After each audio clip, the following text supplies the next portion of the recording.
ஆனாலும் நாம் அடிக்கடி பலவீனப்படுகிற ஒரு பகுதியாக இது இருக்கிறது. கர்த்தருடைய நாமத்துக்கு மகிமை உண்டாகட்டும். 1 பேதுரு 5ஆம் அதிகாரம் 6ஆம் வசனம்.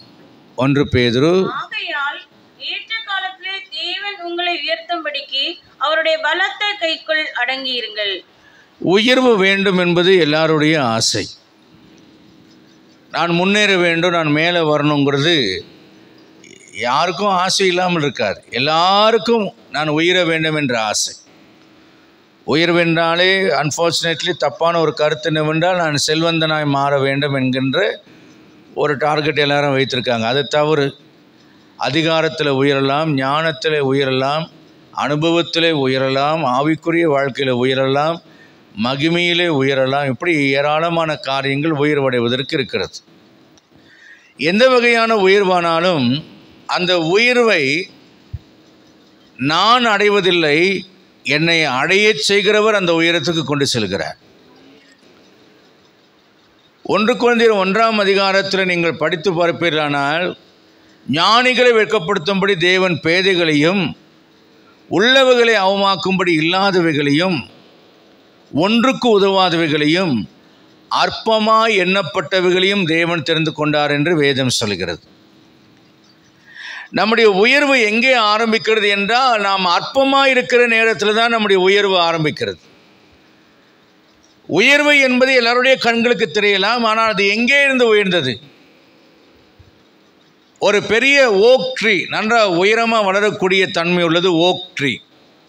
இந்த ஓக் மரம் உயர்ந்து தன்னுடைய நுனிக்கிலேயே வானத்துக்கு நேராக விட்டிருக்கிறதை நாம் பார்க்கும்போது இந்த வானலாக இந்த மரம் எவ்வளோ வளர்ந்திருக்கிறது என்று நாம் பார்க்கிறோம். ஆனால் அதனுடைய துவக்கத்தை பார்த்தால் கடிகளும் சிறிதாக இருக்கக்கூடிய அதனுடைய விதை அது மண்ணுக்குள்ளே இருந்து மிகவும் கீழான இடத்திலிருந்து தான் அது முளைத்து எழும்புகிறது. அப்போ ஒவ்வொரு உயர்வுக்கும் ஒரு ஃப்ளாஷ்பேக் இருக்கிறது. அந்த உயர்வுக்குரிய ஃப்ளாஷ்பேக் என்னவென்றால், முதல்ல அதனுடைய துவக்கமானது அற்பமாக காணப்படும். அதை மதிக்க தகுந்ததாக, மதிப்பை தரக்கூடியதாக அது இருக்காது. அப்துல் கலாம் இந்திய நாட்டின் ஜனாதிபதியாக உயர்ந்தவராக நம்முடைய கண்களுக்கு தெரிந்திருக்கிறார்.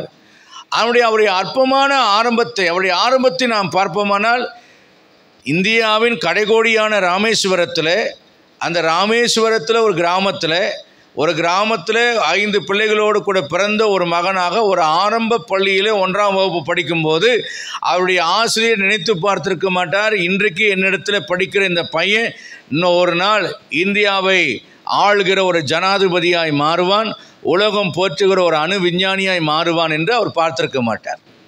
அப்போது எல்லாருடைய உயர்வு நம்முடைய கண்களுக்கு தெரிகிறது, ஆனால் அவருடைய ஆரம்பம் நம்முடைய கண்களுக்கு தெரியாது. ஏனென்றால் அது அற்பமாக இருக்கும். உயர்வை விரும்புகிற நாம் நிறைய நேரங்களில் என்ன செய்கிறோம் என்றால், நம்முடைய துவக்கத்தை நாம் ஏற்றுக்கொள்ள மறுக்கிறவர்களாய் நாம் காணப்படுகிறோம். இதுதான் நம்முடைய பிரச்சனை. நான் எங்கேருந்து ஆரம்பிக்க வேண்டும்? நான் ஒரு பெரிய படிப்பாளியாக இருந்தால் முதல்ல என்னுடைய ஆ அல்லது ஏ என்கிற எழுத்தை போட கற்றுக்கொள்ள நான் அங்கே உட்கார்ந்து என்னுடைய ஆரம்பத்தை நான் ஆரம்பிக்க வேண்டும். ஆண்டவர் சொல்கிறார், அவர் அல்ஃபாவும் ஓமேகாவுமாக இருக்கிறார். ஓமேகா என்பது உயர்வு என்றால் ஆல்ஃபா என்பதும் உயர்வு தான். அல்ஃபாவும் ஆண்டவர் தான், ஓமேகாவும் ஆண்டவர் தான். ஆ என்கிற என்னுடைய அற்பமான ஆரம்பமும் ஆண்டவரால் தீர்மானிக்கப்பட்ட ஒன்று தான்.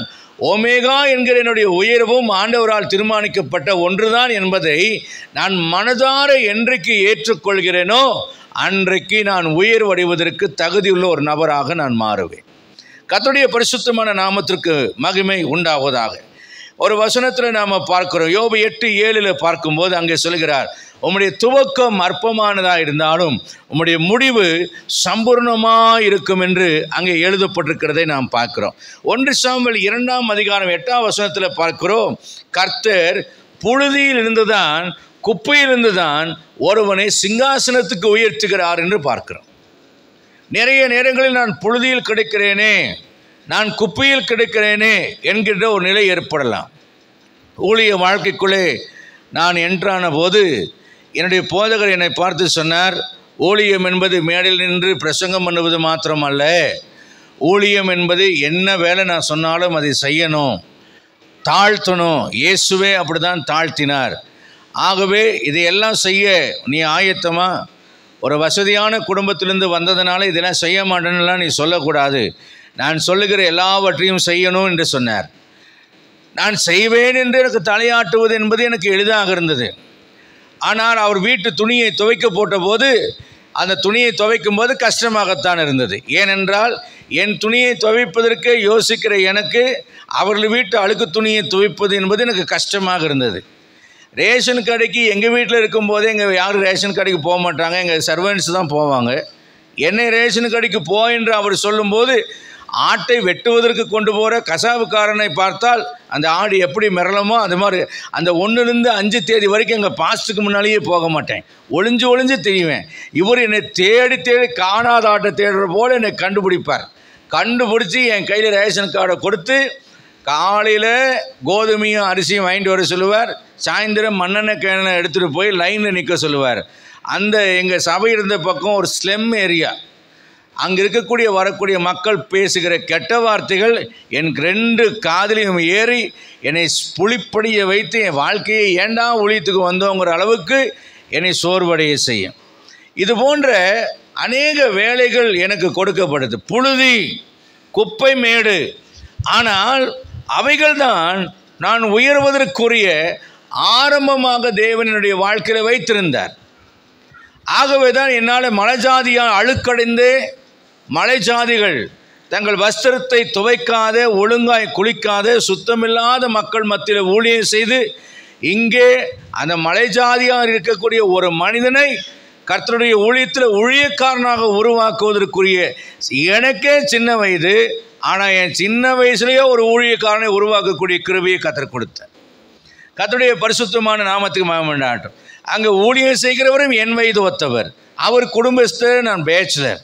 ஆனால் என்னை கொண்டு கர்த்தர் அவரை போதித்து, என்னை கொண்டு கர்த்தர் ஊழியத்துக்கு அழைத்து, என் மூலியமாக அவரை படிக்க வைத்து இன்றைக்கி சிறப்பாக ஒரு ஊழியத்தை செய்ய கர்த்தர் அவரை ஆசீர்வதித்து வைத்திருக்கிறார். கர்த்தருடைய பரிசுத்தமான நாமத்திற்கு மகிமை உண்டாவதாக. சில நேரம் ஆண்டுடைய துவக்கம் என்பது சிறைச்சாலையிலிருந்து கூட காணப்படலாம். ஏனென்றால் வேதம் சொல்கிறது, பிரசங்கி 4:14 அரசால சிறைச்சாலையிலிருந்து புறப்படுவாரும் உண்டு என்று வேதம் சொல்கிறது. சில நேரத்தில் ஆண்டுடைய ஆரம்பமானது சிறியவனிடத்திலே ஆரம்பிக்கிறதாக இருக்கலாம். இன்றைக்கு நான் ஒருவேளை பெரியவனாய் காணப்படலாம்.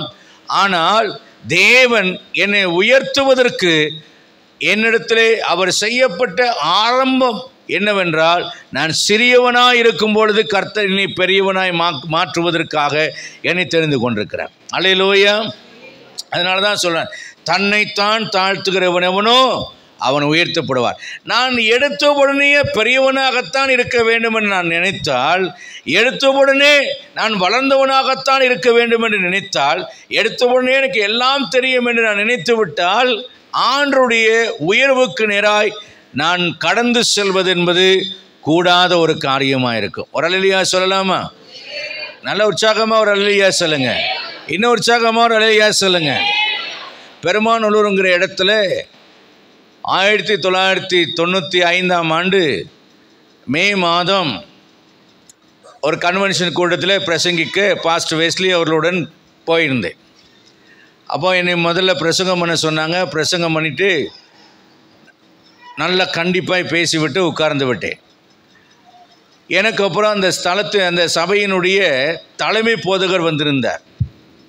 அவர் பைபிளை மூடி வச்சுட்டே அப்படியே வசனத்தை கடகடன்னு சொல்லுவார். அவர் தீமோத்தேயு புத்தகத்திலிருந்து எடுத்து, உன்னை குறித்து உன் உபதேசத்தை குறித்து எச்சரிக்கையாரு, அப்படி செய்தால் உன்னையும் உன் உபதேசத்தை கேட்பவன் ரட்சித்துக் கொள்வாய் என்ன அந்த வசனத்தை அவர் சொன்னோன்னையே என் பக்கத்தில் இருந்து என்னுடைய நண்பன், எங்கள் வீட்டில் என் தாயாரால் ரட்சிக்கப்பட்டு வளர்ந்த என்னை அப்படியே கிள்ளி விட்டு சொன்னார், இந்த ஆள் இவ்வளோ நேரம் நீ பிரசங்கம் பண்ணியில்ல, இப்போ இந்த ஆள் பண்ணுற பிரசங்கம் மக்களுக்கு இல்லை நமக்கு தாண்டா அப்படின்னு அவர் சொன்னார். அந்த 1.5 மணி நேரமும் அவருடைய பிரசங்கம் எனக்குத்தான். ஆனால் அந்த பிரசங்கத்தை எனக்கு அப்பொழுது நிறைய வசனங்கள் தெரியும், ஓரளவுக்கு கொஞ்சம் அனுபவங்கள் இருக்கிறது, பிரசங்கம் பண்ணக்கூடிய கிருபைகள் இருக்கிறது. ஒருவேளை நான் அந்த வார்த்தைகளை அசட்டை பண்ணியிருந்தால் இன்றைக்கு உங்களுக்கு முன்னமாக பிரசங்கிக்காமல் நான் விழுந்து போன கூட்டத்தில் நான் சேர்ந்தவனாக இருப்பேன்.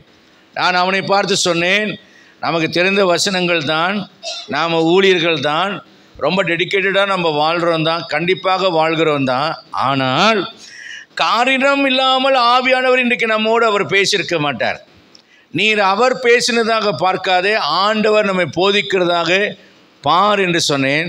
அப்பொழுது இவன் சொன்னான், இந்த ஆள் நம்ம கூட நைட்டு தங்கியிருந்தாரே, ஜெபம் பண்ணாரா, அதிகாலையில் ஜெபம் பண்ணாரா, பைபிள் படித்தாரா, ஒன்றுமே செய்யலை. வந்துட்டு ஒரு பாட்டுக்கு வந்து என்ன செய்கிறாரு, பிரசங்கத்தை வைக்கிறாரு. நீ சும்மா அவர் நம்மளை தான் தாக்கி பிரசங்கம் பண்ணுறார், தான் பெரிய ஆளுன்னு காமிக்கிறதுக்காக பண்ணுறாருன்னு சொன்னார். நான் சொன்னேன், அப்படி கருதாதே. ஒருவேளை நம்முடைய வாழ்க்கையில் பின்னால் நடப்பது என்னவென்று தெரியாது. வாழ்க்கை எதிர்காலம்தான் அதை அந்த பிரசங்கத்தின் காரியத்தை உணர்த்தினது. என்னவென்றால், அவனுடைய வாழ்க்கையில் நடந்த சம்பவங்களுக்கும் என் வாழ்க்கையில் நடந்த சம்பவங்களுக்கும் நிறைய வித்தியாசம் இருந்தது. நான் விழுந்து போக வேண்டியவனாய் இருக்கக்கூடிய ஒருவன், ஆனால் கர்த்தரை எடுப்பித்து நிறுத்தி வைத்திருக்கிறார். ஆனால் அவனிடத்தில் இல்லாத திறமை கிடையாது. பல குரலிலே பாடுவான், பல இன்ஸ்ட்ருமெண்ட்டுகளை வாசிப்பான். பிரசங்கம் வைத்தால் நானே வாயை பழந்து ஆணும் பார்ப்பேன், எப்படி இவனுக்கு இவ்வளோ தாட்ஸ் கிடைக்குது என்று நினைப்பேன். ஆனால் ஊழியத்திலே சோபிக்க முடியவில்லை. ஆனால் எனக்கு அந்த கிருபைகள் கிடையாது. ஒழுங்காக பாட தெரியாது, மியூசிக் ஞானம் கிடையாது. ஏதோ கர்த்தர் சொல்கிற வார்த்தையை மட்டும்தான் சொல்ல தெரியும். ஆனால் இந்த இடத்துல, அறியாத இடத்துல வந்து ஊழியத்தை ஆரம்பித்து ஜனங்களை சம்பாதித்து ஒரு சபையை கட்டி இன்றைக்கு திருச்சி மாவட்டத்தில் ஏறக்குறைய அறியாதவன் என்று பெயர் இல்லாமல் எல்லாருக்கும் அறிமுகமானவன் என்ற நிலைமையிலே கர்த்தர் கிருபையாய் வைத்திருக்கிறார் என்றால், அந்த அற்பமான துவக்கத்தில் நான் சிறியவன் என்கிற அந்த எண்ணத்தினால் தான் இன்றைக்கு நான் கர்த்தர் இந்த பெரிய இடத்துக்கு கொண்டு வந்திருக்கிறேன்.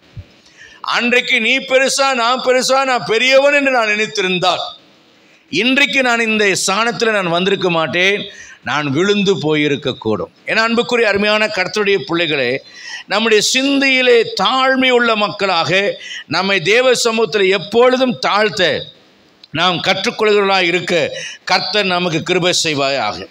தேவனுடைய துவக்கம் என்பதை குறித்து நீங்கள் அறிய வேண்டும்.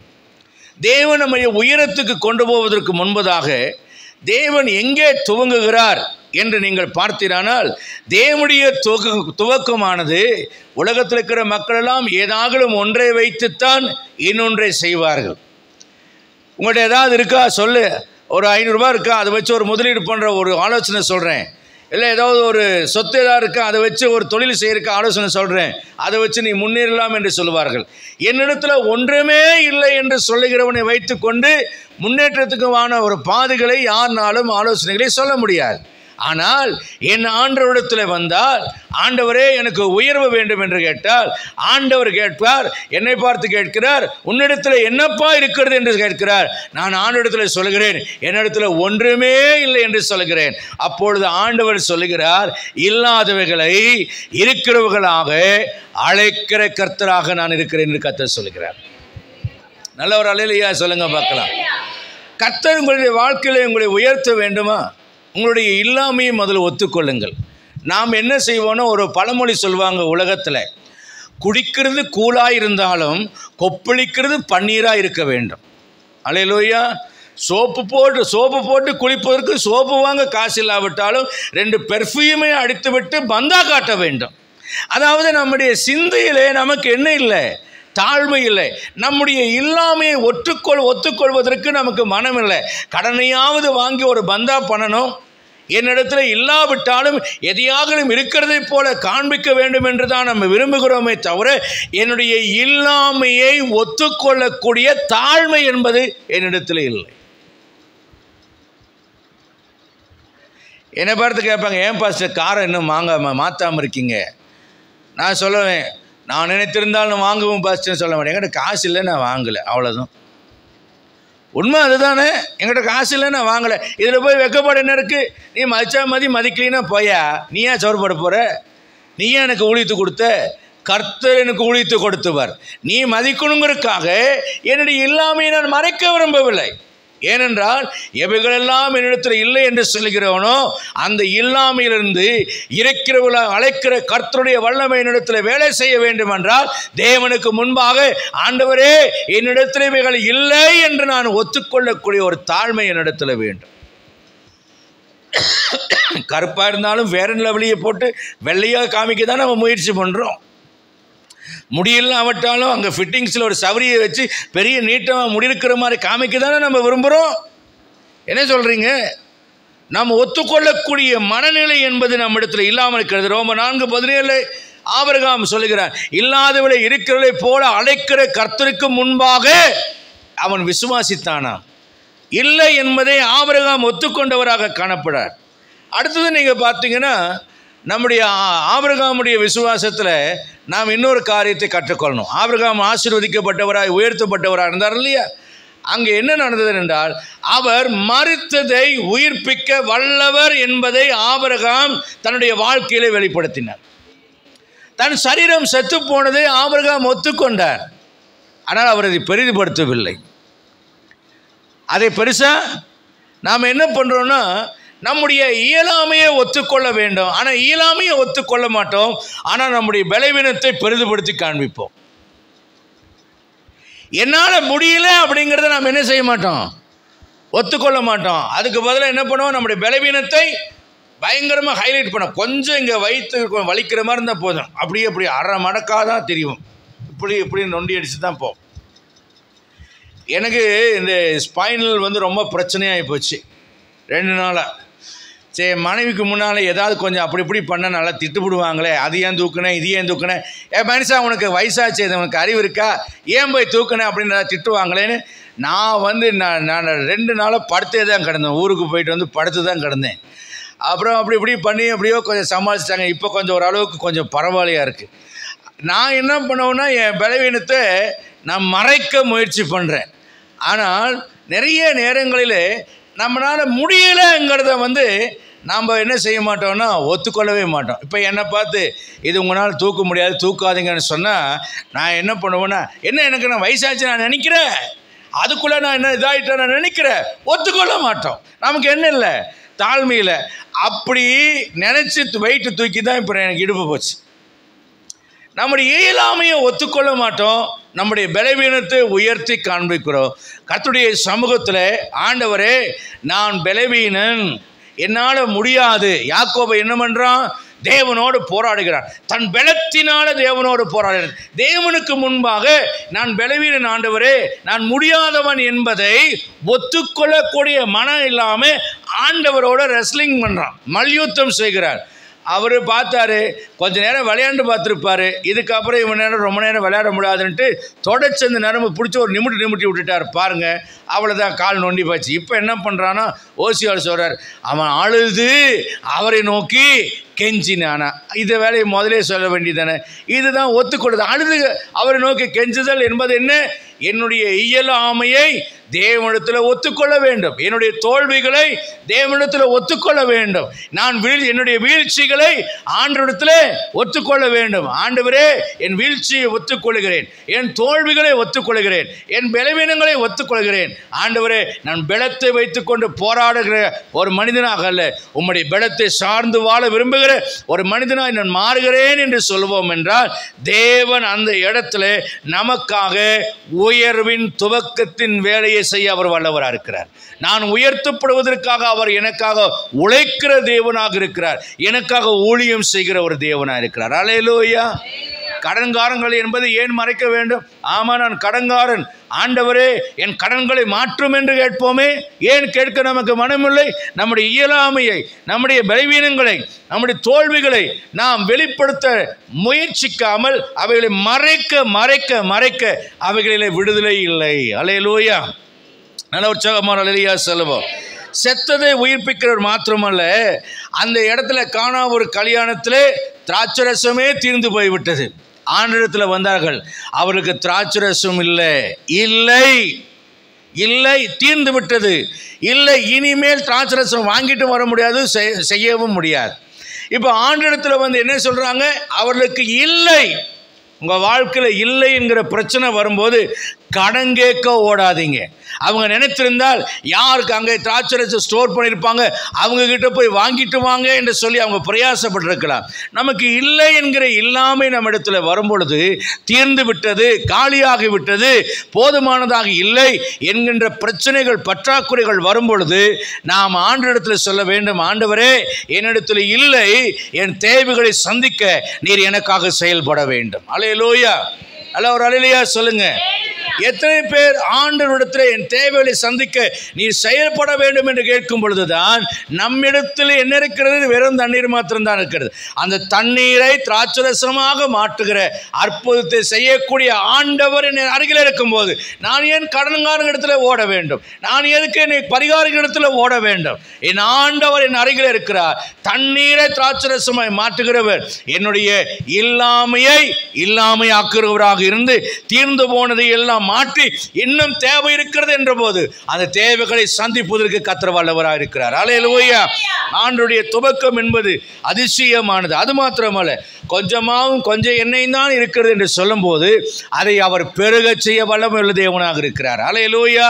என்னிடத்துல கொஞ்சம் தான் இருக்கு, முதல்ல இருக்கிறது தீர்ந்து போச்சு, இப்போ கொஞ்சம் தான் இருக்கு. கொஞ்சம் இருந்தாலும் போதும், அந்த கொஞ்சத்தை அநேக நாட்களுக்கு போஷிக்க என் ஆண்டவர் வல்லவராக இருக்கிறார். இது கட்டுக்கதையும் அல்ல, புராண கதையும் அல்ல, இது தேவனுடைய ஆவினால் எழுதப்பட்ட வேதம், சரித்திரத்தில் நடந்த ஒரு உண்மையான சம்பவம். கர்த்தர் அவ்வனமாக உங்களை ஆசீர்வதிக்க அவர் வல்லவராக இருக்கிறார். அல்லேலூயா. அல்லேலூயா. ராத்திரியெல்லாம் பிரயாசப்பட்ட ஆண்டவரே, என்ன எவ்வளவோ பிரயாசம் வாழ்க்கையில் உயர்வடைவதற்கு. ஏதோ சில பேர் பாருங்க, ஏதேதோ வேலைகளை செஞ்சு பார்ப்பாங்க. கொஞ்ச நாள் சமையல் செஞ்சு பார்ப்பாங்க, கொஞ்ச நாள் வண்டி ஓட்டி பார்ப்பாங்க, கொஞ்ச நாள் வியாபாரம் செஞ்சு பார்ப்பாங்க, கொஞ்ச நாள் வேற ஏதாவது ஒரு பிஸ்னஸ் பண்ணி பார்ப்பாங்க, கொஞ்ச நாள் ஏதோ வேலைக்கு போய் பார்ப்பாங்க, கொஞ்ச நாள் வண்டி ஓட்டி பார்ப்பாங்க, என்னென்னமோ செஞ்சு பார்ப்பாங்க. ஆனால் வாழ்க்கையில் எவ்வளவு பிரயாசப்பட்டாலும் ஒரு முன்னேற்றத்தை அடைய முடியாதபடி ராவெல்லாம் பிரயாசப்பட்டு விட்டோம். My technology fails, my strength fails, my experience fails. என்னுடைய அனுபவம் பொய்த்து போனது, என்னுடைய பிரயாசம் பொய்த்து போனது, என்னுடைய யுக்திகள் எல்லாம் பொய்த்து போனது. நான் எல்லாவற்றுக்கும் ஒரு முடிவுரை எழுதிவிட்டு இப்பொழுது வீட்டுக்கு போகிறதுக்கு ரெடியாக வந்து வலைகளை அலாசுகிறேன். ஆனாலும் ஆண்டவரே, உம்முடைய வார்த்தைகளின்படி நான் வலைகளை போடுகிறேன். அல்லேலூயா. நல்ல ஒரு அல்லேலூயா சொல்லுங்க. அந்த சென்டென்ஸ் தான் ரொம்ப முக்கியம். அங்கே பேதுருவுடைய வாழ்க்கையை மாற்றின ஒரு வார்த்தை என்னவென்றால், உம்முடைய வார்த்தையின்படி நான் செய்கிறேன். நமக்கு என்ன வேண்டும் என்றால், என்னென்னமோ செஞ்சு பார்த்துருப்போம். ஆனால் ஒரு பைசான பாட்டி வந்து சொல்ல, அட இதையும் செய்யுங்க. ஒரு சமயம் என்னுடைய இளைய மகளுக்கு கழுத்தில் உரம் விழுந்துருச்சு. நாங்கள் டாக்டர்கிட்ட கூட்டிகிட்டு போகிறோம். இங்கே தொட்டாலும் அழுகிறா, அங்கே தொட்டாலும் அழுகிறா. 3 நாள் ட்ரை பண்ணி பார்த்துட்டு குடிகாரனை போல் நான் ஆயிட்டேன். நானும் என் மனைவி பைத்தியக்காரி போல் ஆயிடுச்சு. ஏன்னா இங்கே இப்படி வச்சாலும் அழுகுது, அப்படி வச்சாலும் அழுகுது. அதை மாதிரி ஒரு பொசிஷனில் வைக்கணும். கொஞ்சம் ஏமாந்து அது பாலும் குடிக்க மாட்டேங்குது. டாக்டர் கொடுத்த மருந்து கொடுத்து அதில் வேறு வாயெல்லாம் புண்ணாக போச்சு. அப்போ மெஸ்கார் அம்மான்னு ஒரு அம்மா இருப்பாங்க சபையில். அவங்க மெஸ் நடத்திட்டு இருந்தனால அவங்க மெஸ்கார் அம்மான்னு அவங்களுக்கு பேர். வசந்தி அம்மா அவங்க இறந்துட்டாங்க, அடக்கம் பண்ணிட்டோம். அப்போ அவங்க எங்கிட்ட கடன் கேட்கறதுக்காக வந்தாங்க. அவங்களுக்கு நாங்கள் தலைவிரி கோலமாக இருக்கிறத பார்த்தோன்னா இன்றைக்கி பாசிட்டு கடன் கேட்ட மாதிரி தான் அப்படின்ட்டு, என்னாச்சுன்னா பிள்ளைக்கு உடம்பு சரியில்லைம்மா அப்படின்னே அவங்க புரிஞ்சு போச்சு, பாசிட்டு இனிமேல் கடன் கிடைக்காத போல் இருக்குது, ஏன்னா வைத்தியத்துக்கு செலவு பண்ணியிருப்பாருன்னு யோசிச்சிட்டாங்க. அப்புறம் சொன்னாங்க, என்ன பண்ணுது, பாலும் குடிக்க மாட்டேங்குது, ஒன்றும் கொடுக்க மாட்டேங்குதுன்னு. கொண்டாமா குழந்தையேன்னு வாங்கின குழந்தை அழுதுச்சு. காதை கொஞ்சம் இப்படி இழுத்துணும் வீருன்னு அழுதுச்சு. அவங்க சொன்னாங்க, ஒன்றுமே இல்லைம்மா, உரம் விழுந்துருச்சு. பாஸ்டர், பெட்ஷீட்டில் போட்டு பிள்ளைய ஆட்டணும், உங்களுக்கு ஆட்ட தெரியுமான்னு கேட்டுச்சு. ஏற்கனவே எங்கள் தாத்தா வைத்தியர் அதனால சின்னதில் செஞ்சதை நான் பார்த்துருக்கேன். ஓகே தெரியுமான்னு சொல்லி பெட்ஷீட் கொண்டு வந்து போடுங்கன்னு குழந்தைய நடுவில் போட்டு, இந்தாம்மா நாங்கள் இப்படி தூக்கும் போது நீங்கள் கீழே இருக்குங்க, நீங்கள் மேலே தூக்குமா, நான் கீழே இருக்கிறேன், குழந்தை உருளணும் பாஸ்டர்ன்னு சொல்லிச்சு. ரைட், அப்படியே செய்வோன்னு கீழையும் மேலேயும் உருட்டு, அப்புறம் தூக்கி இப்படி ஒரு உழுக்கிட்டு உஃப்னு ஊதிட்டு, இந்த அம்மா உன் குழந்தைக்கு சரியாக போச்சுன்னுச்சு. இந்த அம்மா என்னடா பெரிய வித்தை காமிக்கு, இது கடன் வாங்கிறதுக்காக நம்மக்கிட்ட இது ஸ்டண்டெல்லாம் விட்டுட்டு போகுதோ அப்படின்னா, அப்போ நிப்பாட்டுன்னு தான் புள்ள. அதுக்கப்புறம் பாலை கொடுத்துட்டு தூங்கிட்டே இருக்கு. நிறைய நேரங்களில் சின்ன ஒரு அட்வைஸ் தான், சின்ன ஒரு மேட்ரு தான், ஆனால் அந்த வார்த்தையின்படி செய்தால் அது நம்முடைய வாழ்க்கையில் ஒரு பெரிய விடுதலை கொடுக்கும். நாகமான் குஷ்டரோகியை பாருங்கள், எலிசாவின் இடத்துல வரான். எலிசா உள்ளே படுத்துகிட்டே சொல்கிறார். படுத்துட்டு சொன்னாரோ உட்காந்துட்டு சொன்னாரோ தெரியல. நாகமான் பெருமை உள்ளவனாக இருந்தனால அவர் படுத்துட்டு தான் கால் மேல் கால் போட்டு தான் சொல்லியிருப்பார் நான் நினைக்கிறேன். ஏன்னா அவன் பெருமைக்காரன் இல்லை. ஏன்னா வெளியே வரமாட்டேறான்னா அவருக்கு அவன் மேலே எவ்வளோ கடுப்பு இருக்கு. ஏன்னா இஸ்ரவேலுக்கு அத்தனை ஜனங்களையும் யுத்தத்தில் கொன்னவங்கள்ல, அதனால் அவர் உள்ளே படுத்துகிட்டே கால் அட்ட சொல்லி அப்படியே யோர்தானில் போய் 7 தடவை முங்கிட்டு போக சொல்ல சரியாக போயிடும். அவ்வளோதான், போடா கையை சொன்ன போங்க யோர்தானில் போய் 7 தடவை முங்கிட்டு போங்க சரியாக போயிடும். சொன்னோன்னே இவனுக்கு செம கடுப்பாகி போச்சு. நம்ம பாஷையில் சொல்ல போனால் கடுப்பாயிடுச்சு, கோபம் வந்துடுச்சு. அவரே போகிறாரு. அப்போ ஒரு புத்தி உள்ள வேலைக்காரன் சொல்கிறான், ஏயா மலை மேலே ஏறி 4 தடவை குதின்னு சொன்னால் குதிச்சிருப்பீல்ல, சின்ன காரியம் தானே சொன்னான், செஞ்சு தான் பாரு, சரி செய்யலான்ட்டு அவர் யோர்தானுக்குள்ளே இறங்கி 7 தடவை முங்குறார் பாருங்க. தோலெல்லாம் மாறி போச்சு, குஷ்டரோகம் சரியாக போச்சு. நிறைய நேரங்களில் தேவனுடைய ஆலோசனைகள் என்பது அற்பமானதாகத்தான் இருக்கும், ரொம்ப அற்பமானதாகத்தான் இருக்கும். ஆனால் அந்த ஆலோசனைகளின்படி நாம் நடக்கும்போது நம்முடைய வாழ்க்கையிலே மிகப்பெரிய உயரங்களை அடையக்கூடாத சிகரங்களை அடைவதற்கு அது வழிவசதியாக காணப்படும். அல்லேலூயா, அல்லேலூயா. இந்த காலவெளியில் கூட கர்த்தர் சொல்கிறார், ஆண்டவருடைய துவக்கம் என்பது இல்லாததாக இருக்கலாம், செத்துப்போனதாக இருக்கலாம், தீர்ந்து போனதாக இருக்கலாம், கொஞ்சமாக இருக்கலாம், வெறுமையானதாக ஒன்றுமே இல்லாததாக இருக்கலாம். ஆனால் நீ தாழ்மையோடு கீழ்ப்படிந்து ஒத்துக்கொள்ள வேண்டியது அவசியம் என்று கர்த்தர் சொல்லுகிறார். தேவன் உன்னுடைய வாழ்க்கையிலே உன்னை உயர்த்த துவங்க வேண்டுமானால் நீங்கள் முதல்ல என்ன செய்யணும்? ஆண்டவர் சொல்றதை செய்யறதுக்கு ஆயத்தமாக இருக்கணும். உங்களுடைய இல்லாமையும் இயலாமையும் தேவனிடத்தில் ஒத்துக்கொள்ள வேண்டும். அல்லேலூயா. 2வது காரியமாக நாம் வாசிக்கிறோம், கர்த்தருடைய நேரம் வர வேண்டும். கர்த்தருடைய நேரம் வருவதற்காக நாம் பொறுமையோடு காத்திருக்க வேண்டும். ஆதியாகமம் 8ஆம் அதிகாரம் 16ஆம் வசனத்தில் ஆபிரகாமுக்கு கர்த்தர் சொல்கிறார், 430 வருஷம் அந்நிய தேசத்தில் அவங்க உபத்திரவப்படுவாங்க, 4ஆம் தலைமுறையிலே அவங்களை இந்த இடத்துக்கு திரும்ப கொண்டு வருவேன். ஏனென்றால் எமோரியருடைய அக்கிரமம் இன்னும் நிறைவாகவில்லை. நல்லா கவனிங்க, எமோருடைய அக்கிரமம் இன்னும் 2 விஷயம் சைமல்டேனியஸாக நடக்க வேண்டும். ஒன்று, இஸ்ரவேலருக்கு 430 வருஷம் அநியாயம் நடக்கணும். அதே சமயத்தில் அந்த 430 வருஷம் எமோருடைய பாவங்கள் பெருக வேண்டும். ஆமேன். ஒரு அல்லேலூயா சொல்ல மாட்டேங்கிறீங்களே, நல்ல உற்சாகமாக ஒரு அல்லேலூயா சொல்லுங்க. நம்முடைய வாழ்க்கையில் ஒரு குறிப்பிட்ட காலங்கள் உபத்திரவம் மிகுந்த காலங்களாக கர்த்தர் வைத்திருப்பார். வேலை செய்கிற இடத்துல நம்ம மேல் கொடுங்கோல் ஆட்சி செய்கிறவனை போல ஒருவன் உட்கார்ந்து நம்மளை டார்ச்சர் பண்ணிக்கொண்டே இருப்பான். பெண்களாக இருந்தால் பாலியல் ரீதியாக தொல்லை கொடுக்கிறவனாக கூட அவன் காணப்படலாம். அநியாயமாக நம்ம மேல் குற்றம் சாட்டுகிறவனாக காணப்படலாம். ஏண்டா இவனை நம்ம பார்க்குறோம் அப்படிங்கிற மாதிரி இருக்கலாம். நமக்கு உபத்திரவமாக இருக்கும், ஆனால் அவனுக்கு அக்கிரமமாக இருக்கும். நிறைய நேரங்களில் தேவன் ஒரு அளவுகோலை வைத்திருக்கிறார். அது என்ன அளவுகோல் என்றால், ஒருவனுடைய இடத்துல நம்ம கொண்டு வந்து வைக்கணும்னா அவனுடைய பாவம் நிறைவாகணும். நான் அந்த இடத்துல போய் உட்காரணும், என்னுடைய நீதி உயரணும். அல்லேலூயா. என் நீதி உயரணும், அவனுடைய பாவம் நிறைவேறணும்.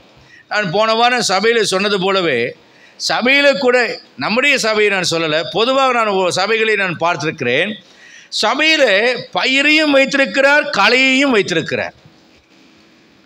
சபையில் ஆட்டையும் வைத்திருக்கிறார், ஆட்டு தோலை போர்த்து கொண்டிருக்கிற ஓனாயும் வைத்திருக்கிறார். சபையில் மீனையும் வைத்திருக்கிறார், விரியன் பாம்பு குட்டியும் வைத்திருக்கிறார். சபையை ஒரு திராட்சை தோட்டமாய் வைத்திருக்கிறார், கனியற்ற ஒரு அத்திமரத்தையும் அங்கே நட்டு வைத்திருக்கிறார். ஏன் இந்த 7ஆம் பொருத்தம் என்றால், நிறைய நேரத்தில் ஒரு ஹீரோவும் வேணும், ஒரு வில்லனும் வேணும். நம்முடைய வாழ்க்கையில் என்றைக்கும் ஒரு வில்லனை கர்த்தர் வைத்திருப்பார். நீங்கள் வில்லனையும் வில்லங்கும் கொடுக்கிறவனையும் வேண்டாம் என்று சொல்வீர்களானால் உங்களுடைய வாழ்க்கை உயராது. நீங்கள் உயர்வடைவதற்கு ஒரு வில்லன் உங்களுக்கு அவசியம். ஒரு காரியத்தை நான் உங்களுக்கு சொல்கிறேன் பாருங்கள். தாவீது பாவம் செய்கிறான், அதற்காக கர்த்தர் சாபம் போடுகிறார். அந்த சாபத்தின் விளைவாக அவனுடைய மறுமனையாளர்கள் அப்சலோமாக கற்பழிக்கப்படுகிறார்கள்.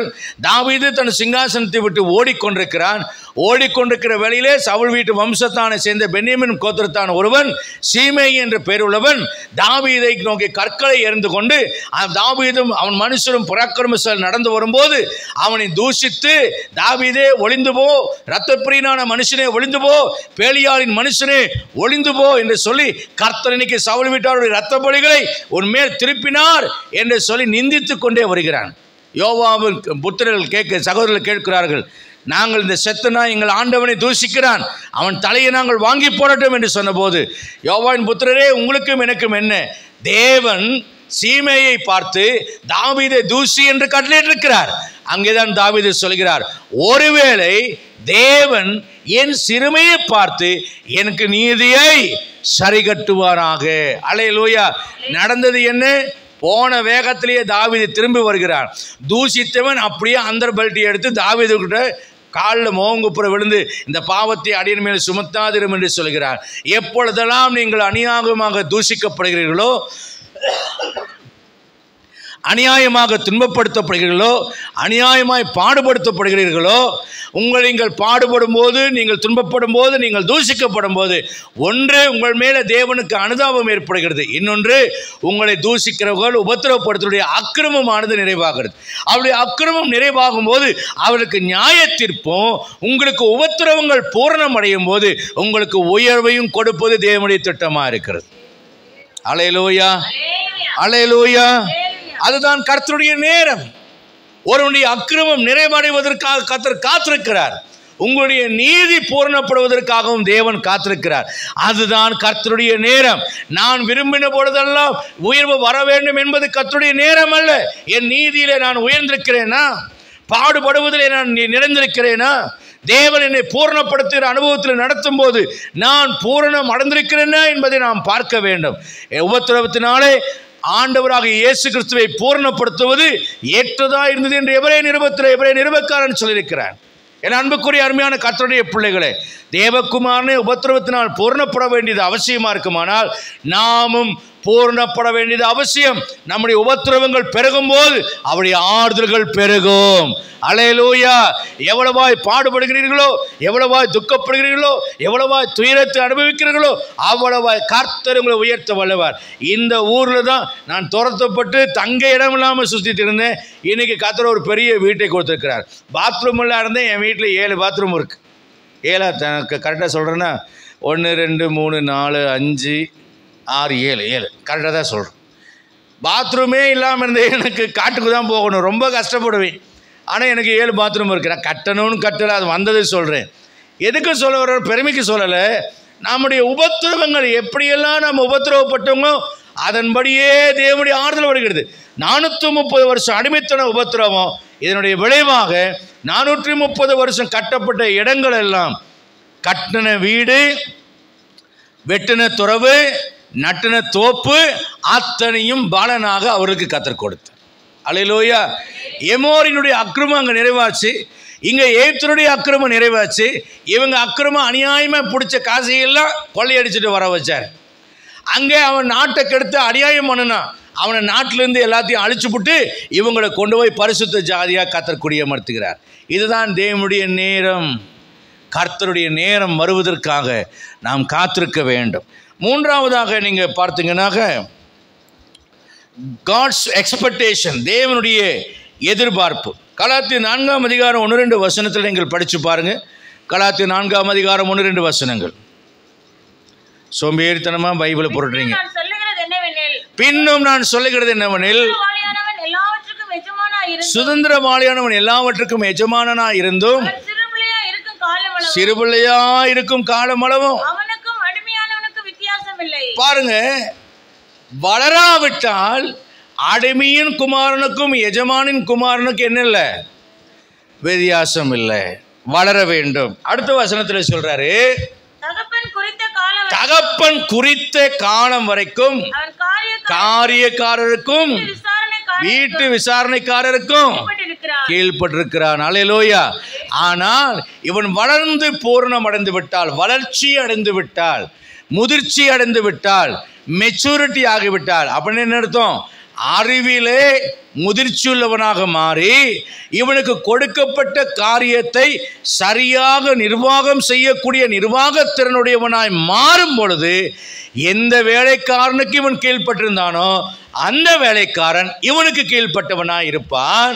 இவனோடு வளர்ந்த அடிமையின் குமாரனோ இவனுக்கு அடிமையாக இருப்பான், இவனோ சுதந்திரவாளியாக இருப்பான்.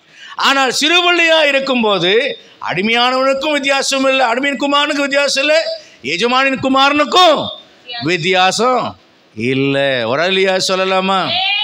அப்படினால் தேவன் என்ன எதிர்பார்க்கிறார்? நம்மிடத்தில் முதிர்ச்சியை எதிர்பார்க்கிறார், நம்மிடத்தில் வளர்ச்சியை எதிர்பார்க்கிறார்.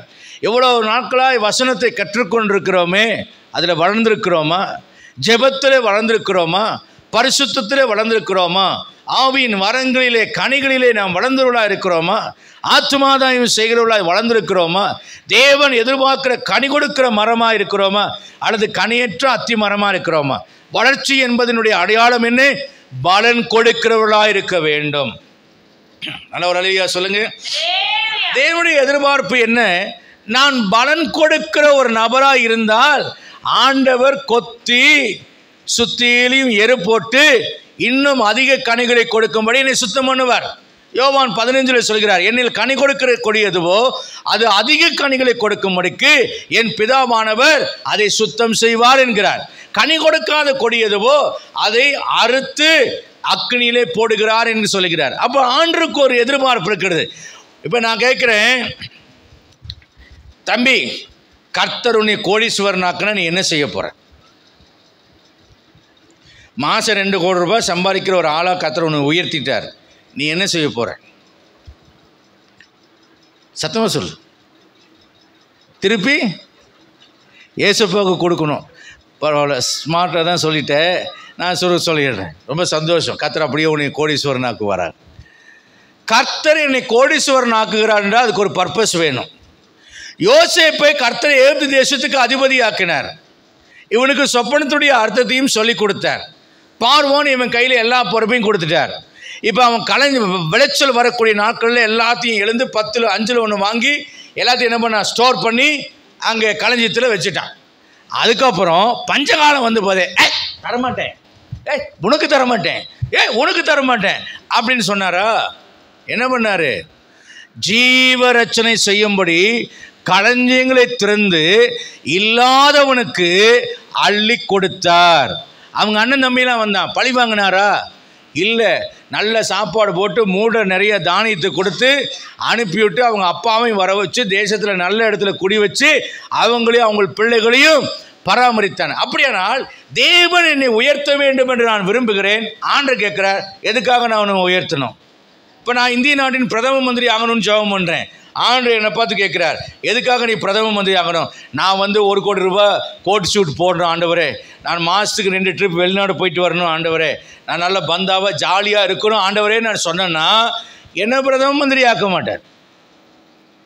என்னை பிரதம மந்திரி ஆக்குவது இந்திய தேசம் இருக்கிற 148 கோடி மக்களையும் காப்பாற்றுறதுக்கு தான், அவங்கள முன்னேற்றத்துக்கும் அவங்களுடைய பசியை ஆற்றுவதற்கும் அவங்கள மேன்மேலும் ஆசீர்வாதமாக வைக்கிறதுக்குத்தான் நான் பிரதம மந்திரியாக இருக்கணுமே தவிர நான் மட்டும் சந்தோஷமாக இருக்கிறதுக்கு கர்த்தர் என்னை பிரதம மந்திரி ஆக்க மாட்டார். தேவன் ஒவ்வொருவரையும் உயர்த்த விரும்புகிறார். ஆனால் இன்னும் நான் உயர்வடையாமல் போவதற்கு காரணம் என்னவென்றால், எனக்கு காசு கொடுத்தா அந்த 1 தாளந்து வாங்கினவே மண்ணில் போச்ச மாதிரி இந்த மண்ணுக்குள்ளேயே புதைக்கிறவனாக இருக்கிற எனக்கு 1 தாளந்துக்கு மேலே தரவே மாட்டார். ஏன்னா அந்த 1 தாளந்து வச்சே 1 தாளந்து சம்பாதிக்க தெரியாத சுயநலக்காரன் நான். ஆனால் 3 தாளந்து வாங்கின இன்னொரு 3ஐ சம்பாதித்தான், 5 வாங்கின இன்னொரு 5ஐ சம்பாதித்தான். எப்படி சம்பாதிப்பது என்றால் 3 பேருக்கும் 5 பேருக்கும் பூமியில் பங்கிட்டு கொடு என்று சொல்கிறார். என்னிடத்தில் இருக்கிற ஆசீர்வாதத்தை நான் என்றைக்கு பசுவனுக்கு பகிர்ந்து கொடுக்கிறேனோ, இல்லாதவனுக்கு கொடுக்கிறேனோ. அன்னை தெரசாவை குறித்து ஒரு கவிஞன் சொன்னான், அன்னையே நீ கருவுற்றிருந்தால் 1-2 குழந்தைகளுக்கு தாயாக இருந்திருப்பாய், அன்னையே நீ கருணை ஊற்றதினால் 1000 அல்ல 1,00,000 குழந்தைகளுக்கு இன்றைக்கு நீ தாயாக இருக்கிறாய் என்று அவன் எழுதினான். அந்த அன்னை தெரசா அவர்கள் சொல்கிறார்கள், என்ன சொன்னார்கள் என்றால் நிறைய காரியங்களை அவங்க சொல்கிறாங்க. அவங்க சொல்கிறாங்க, நீங்கள் மனிதர்களை நியாயந்திருத்து கொண்டிருக்கிற வரைக்கும் அவர்களை நேசிப்பதற்கான சமயம் உங்களுக்கு கிடைக்காது, நேரம் கிடைக்காது என்று சொல்கிறார்கள்.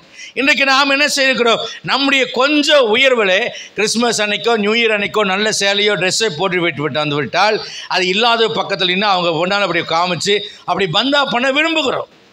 ஒரு செயினை போட்டு விட்டால் அதை எடுத்து இப்படி சுற்றி காமிக்க விரும்புகிறோம். ஒரு மோதிரத்தை வைத்து விட்டால் இப்படி கையை நீட்டி பேச விரும்புகிறோம். இன்னும் எப்படி 10 பேர்களுக்கு மோதிரம் போட்டுவார், இருக்கிறதையும் திருட முடிக்கிட்டு போயிடுவேன். இல்லாவிட என் ஆசீர்வாதம் அதோ ஸ்டாப் ஆகிடும். தம்பி சார்லஸ் ஒரு காரியத்தை சொன்னான், எனக்கு ரொம்ப அது தொடுதலாக இருந்தது. நகையெல்லாம் ரஞ்சனிக்கு இருக்குங்க அங்கிள், ஆனால் நான் போட விட மாட்டேன். அட பாவி அப்படின்னு நினச்சேன். அப்புறம் சொன்னாப்புல, ஏன்னு கேட்டால் சர்ச்சில் இல்லாதவங்களும் இருக்காங்க, ஏழைகள் இருக்காங்க, அவங்க முன்னால் அவங்க மனசு நோகடிக்கிற மாதிரி நம்ம பந்தா பண்ணக்கூடாதுங்க அங்கிள். அதனால் நான் ரஞ்சனிகிட்ட சொல்ல அப்படிலாம் செய்யக்கூடாது, நீ போடக்கூடாதுன்னு சொல்லி அதெல்லாம் சும்மா வச்சுருக்கிறேங்க அங்கிள் அப்படி சொன்னபோது அந்த உயர்ந்த எண்ணத்தை நான் புரிந்து கொண்ட போது சந்தோஷம் அடைந்தேன். என் அன்புக்குரிய அருமையான கர்த்தருடைய பிள்ளைகளே, இந்த ஆட்டுவாள் இத்தச்சோடு இருந்தாலும் இப்படி இப்படின்னு ஆடுது, அது மாட்டு வாழ் மாதிரி இருந்தால் பக்கத்தில் 4 பேர் சாட்டை வர மாதிரி அடிக்காது. தேவன் நம்மை உயர்த்துவதற்கு ஒரு காரணம் வேண்டும். எதற்காக நான் உன்னை ஆசீர்வதிக்க வேண்டும் என்று கேட்பார், எதற்காக உன்னை கோடீஸ்வரனாக்க வேண்டும் என்று கேட்பார், எதற்காக உன்னை வைத்தியனாக்க வேண்டும் என்று கேட்பார். என் நோக்கம் எனக்காக அல்லாமல் அவருடைய திட்டங்களில் பங்காளிகளாய் செயல்படுகிறவனாக நான் காணப்படுவேன். ஆனால் கர்த்தர் என்னை உயர்த்த வல்லவராக இருக்கிறார். அல்லேலூயா, நல்லவர் அல்லேலூயா சொல்லுங்க. கிறிஸ்தவர்கள் அநேகர் ஆசீர்வதிக்கப்படாமல் போவதற்கு காரணம் கொஞ்சம் ஆசீர்வாதம் வந்தால் பாஸ்ட் எந்திரிச்சு கேள்வி கேட்குற விசுவாசியாக மாறிடுறான். இல்லை கொஞ்சம் ஒரு கோடியை கொடுத்துட்டாருன்னா தனியாக சபையை வச்சு கட்டிடுறான். ஒரு கோடீஸ்வரன் தமிழ்நாட்டில் ரசிக்கப்பட்டார். நான் சொன்ன பரவாயில்லடா, ஒரு கோடீஸ்வரன் ரசிக்கப்பட்டானே, பார்த்தா இங்கே தான் திருச்சியில் தான் பெரிய சர்ச்சை கட்டிட்டார். ஆனால் என்னென்னா ஒரு ஆத்மா கூட அவங்க ஒழுங்காக போகிறதில்ல. ஏதோ சோறை போட்டு என்னென்னமோ பண்ணுறாங்க, ஆனால் சபை வளரலை. எங்கிட்ட பணம் இருக்குங்கிறதுக்காக நான் ஊழியம் செய்ய முடியாதுங்க. அப்போஸ்தலர் பட்டத்தை வாங்கிட முடியாது, அறிவு இருக்குங்கனால வாங்கிட முடியாது. தேவனுடைய நியமத்தை ஏற்றுக்கொள்ள வேண்டும். ஒரு ஊழியக்காரங்கிட்ட உட்காந்து கோடீஸ்வரனுக்கு பிரசங்கம் கேட்க முடியல. ஏனென்றால் அந்த கோடீஸ்வரங்கிற அந்த மமதை, கோடீஸ்வரங்கிற பெருமை, அந்த பணக்காரன், அந்த பணம் இருக்கு, எங்கிட்ட ஐஸ்வர்யம் இருக்கு, அந்த பெரிய சம்பாத்தியம் இருக்குங்கிற எண்ணங்கள் அவர்களை தாழ்மை செய்ய விடவில்லை. என் தம்பியினுடைய குழந்தைக்கு பிறந்தநாள் வந்தது. அதுக்கு கோயம்புத்தூரில் ஒரு சபைக்கு எங்கள் குடும்பத்தார் போகிறார்கள். அந்த சபையில் தலைமை போதகர் வர வேண்டியது, அவர் வெளிநாடு போயிட்டதுனால வர முடியல. ஸோ வெளிநாட்டிலேருந்து அங்கே உடன் ஊழியராக இருந்து அதுக்கப்புறம் வெளிநாடு போயிட்டு வந்து ஒரு ஊழியரை அனுப்பி வைத்தாங்க. அவங்க மேல் நர்ஸு, அவர் ஒய்ஃபு வந்து லேடி நர்ஸ், அமெரிக்காவிலேருந்து வந்தாங்க. அவங்களுக்கு சாப்பாடு கொடுத்தோம். சாப்பாடு கொடுத்த போது ரச சாப்பாடு தான் சாப்பிடுவேன்னு அவர் அடம்பிடித்தார். சரின்னு அவருக்கு ரச சாப்பாடு கொடுத்தோம். கொடுத்தோன்னே போர்க் இருக்கான்னு கேட்டார். போர்க் கொடுத்தோம், ஸ்பூன் கொடுத்தோம். அப்போது இவர் என்ன பண்ணார், அந்த ஃபோர்க்கில் எடுத்து அவர் சாப்பாடு சாப்பிட்டார். அப்போ பக்கத்தில் இருக்கிற ஒரு சகோதரி சொன்னாங்க, உலகத்திலேயே முதல் முறையாக ரசசோரை முள்ளுக்கரண்டியில் சாப்பிடுகிற ஒரே மனிதன் நீங்கள் தான் இருக்க. ஏன்னா அவர் அமெரிக்கா ரிட்டர்ன் ஆகிட்டாராம். அப்புறம் கொஞ்ச நேரம் அப்போ அவர் பக்கத்துலேயே என் தம்பி மாமனார் உட்கார்ந்துருக்கார். அவர் எளிமையும் தாழ்மையுமான மனிதர், உயர்ந்த படிப்பு படித்தவர், அம்பானிக்கு 10 நாள் வேலை செஞ்சுட்டு 5 லட்சம் வாங்கிட்டு வருவார். இப்படி பெரிய பெரிய தொழிலதிபர்களுக்கெல்லாம் ப்ரோக்ராம் பண்ணி கொடுத்துட்டு வருவார். ஒரு நாள் குவைத்தில் 10 நாள் இருப்பார், இந்த பக்கம் ஆஸ்திரேலியாவில் 10 நாள் இருப்பார். அவர் நிரந்தரமான அமெரிக்கன் கிரீன் கார்டு வச்சிருக்கிறார். அவர் நினச்சா போகிற. இன்றைக்கும் அவர் பையன் அமெரிக்காவில் தான் இருக்கான். அவர் அவ்வளோ பெரிய மனுஷன். இவர் பக்கத்தில் உட்காந்து மனத்தாழ்மையாக சாப்பிட்டுருக்கார். அப்படி மெல்லமாக சொன்னேன், இவர் நீங்கள் அமெரிக்கா போயிட்டு தான் வந்திருக்கீங்க 3 வருஷம். இவர் அமெரிக்காவில் எப்போ வேணாலும் குடியிருக்கக்கூடிய கிரீன் கார்டை வைத்திருக்கிறார். அமெரிக்காவில் மட்டும் இல்லை, உலகத்தின் பல நாடுகளுக்கு வருஷத்தில் ஒரு 10 நாட்டுக்காவது போயிட்டு வருவார் வேலை நிமித்தமாக. அவர் சொல்லுவார், போதும் பாஸ்டர் நம்ம சம்பாதிச்சது, அதனால் சில நேரத்தில் வேண்டான்னு சில வேலைகளெல்லாம் விட்டுருவேன். 20 நாள் 25 நாள் தான் வேலை, போனால் ஒரு 4 லட்சம் 5 லட்சத்தோடு வரலாம். போதும் பாஸ்டர், மாவியார் சொல்லிட்டே போதும்னு சொல்லுவார். அதனால் நான் போதும்னு நிப்பாட்டிடுவோம் பாஸ்டர்னு. அவர் நிறகுடம் தழும்பாமல் பக்கத்தில் உட்காந்து கையை வச்சு சோறு பேசி சாப்பிடுது. என் தமிழ் அண்ணனில் குடியுரிமை பெற்று அங்கே நிரந்தரமாக அவன் பிள்ளைங்களாம் அங்கேயே பிறந்த சிட்டிசனாக 25-27 வருஷமாக வாழ்கிறாங்க. அவன் வந்தால் தப்பித்தவருக்கு அவன் இங்கிலீஷ் பேசினா நல்லாயிருக்கும். அவன் பேச மாட்டானான்னு அவன் வாயை பார்த்துட்டே இருப்பேன். தப்பித்தவரை கூட ஒரு வார்த்தையை இங்கிலீஷில் பேசவே மாட்டான். ஒரு வார்த்தை கூட. இங்கே நம்மளுக்கு 6 மாதம் போயிட்டு வந்தானே ஓ வாஷ் ஓஷ் ஓஷ் ஒரு டிஷ் அப்படின்னு பேசுகிறாங்க. தமிழே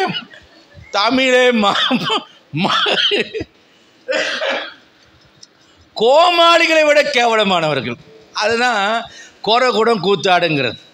தேவன் என்னை உயர்த்த வேண்டுமானால் அதுக்கு ஒரு பர்பஸ் இருக்கணும். தேவ சமூகத்தில் தாழ்மையோடு கூட எனக்கு கொடுத்தவைகள் எல்லாம் கர்த்தருக்கே சொந்தம் என்று ஒப்பு கொடுக்கிற ஒரு இருதயம் உன்னிடத்தில் இருக்குமானால் இப்போவும் தசமபாகத்தை தர்றதுக்கே நீ இத்தனை தில்லால் எங்கடி பண்ணுற, நிறையா காசு கொடுத்தா என்ன பண்ண. இப்போ நம்ம ஆண்டுகிட்ட போதும், நீங்கள் கம்மியாக 10,000 ரூபா கொடுக்கறனால தான் ஆண்டவரே என்னால் தசமபாகம் தர முடியவில்லை ஆண்டவரே. நீர் 1 லட்சம் கொடுத்து பாருமா ஆண்டவரே, கரெக்டாக 10,000 தருவேன். நீ 1000 ரூபாயிலேயே உனக்கு உண்மை இல்லை, நீ 10,000 தந்துடுவேன், தரவே மாட்டேன். கொஞ்சம் ஆண்டவர் சொல்றாரு, கொஞ்சத்தில் உண்மையுள்ளவன் அநேகத்தில் உண்மையுள்ளவனாக இருப்பான். அவனை தான் அநேகத்துக்கு அதிகாரம். கொஞ்சத்திலேயே உங்கள்கிட்ட உண்மையிலேயே நீ குட்டிக்காரணம் போட தலைகளாக ஆடு. உங்கள்கிட்ட உண்மை இல்லாமல் தேவன் தந்த காரியத்தில் உண்மை இல்லாமல் நீ மேலே வருங்கிறது நடக்காத காரியம்.